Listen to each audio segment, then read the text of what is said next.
Chrome is number one, and for good reasons. The consensus among most casual users, as well as developers, is that Chrome, the Google-backed browser, is number one. The browser is constantly being revamped and tweaked by a community of developers worldwide. The source code for Chrome was made public in 2008 in the form of open-source browser Chromium, which Chrome is based on.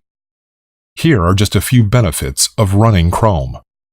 Security measures, as developers are constantly patching up vulnerabilities. Add-ons, built around the Chrome browser. For instance, the AdBlock plugin lets surfers select which site is allowed to have ads. Users can sync their browsing history, usernames, passwords, etc. across multiple platforms.